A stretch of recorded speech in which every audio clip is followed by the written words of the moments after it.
দিল্লি পুলিশের তরফে পরিবেশ কর্মী সোনাম ওয়াংচুককে দিল্লির যন্তর মন্তর থেকে উদ্ধার করে সফদরজং হাসপাতালে স্থানান্তরিত করা হলো। নিট পরীক্ষার দুর্নীতি নিয়ে কেন্দ্রীয় শিক্ষামন্ত্রী ধর্মেন্দ্র প্রধানের পদত্যাগের দাবিতে লাগাতার তার অনশন বসেছিল এবং শারীরিক অবস্থার অবনতির ঘটায় এবং দিল্লি হাইকোর্টের নির্দেশ মেনে পুলিশ এই পদক্ষেপ নেয়।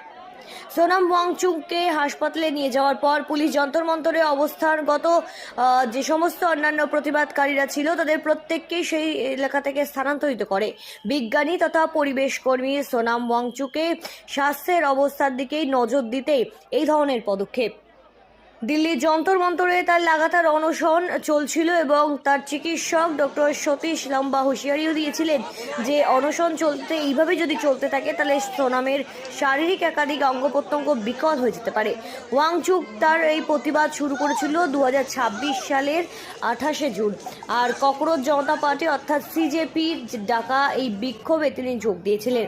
দেশ জুড়ে পরীক্ষায় বেনিয়ম এবং নিট পেপার ফাঁস কাণ্ডের জেরেই কেন্দ্রীয় শিক্ষামন্ত্রী ধর্মেন্দ্র প্রধানের পদত্যাগের দাবিতে এই বিক্ষোভ তার লাগাতারভাবেই চলছিল।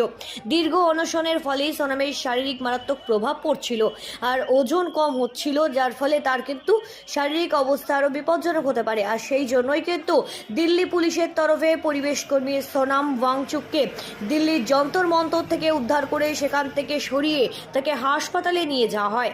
নিট পরীক্ষার দুর্নীতি নিয়ে কেন্দ্রীয় শিক্ষামন্ত্রীর পদত্যাগের দাবিতেই কিন্তু লাগাতার তার এই অনশনের মাঝেই তাকে সেখান থেকে তার শারীরিক অবস্থার অবনতির জেরেই এবং দিল্লি হাইকোর্টের নির্দেশ মেনেই কিন্তু পুলিশ এই পদক্ষেপ নেয়।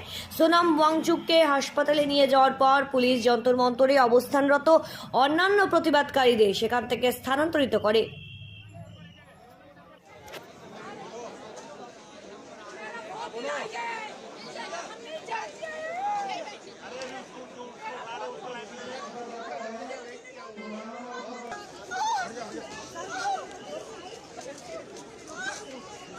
ব্যুরো রিপোর্ট, সঠিক বার্তা।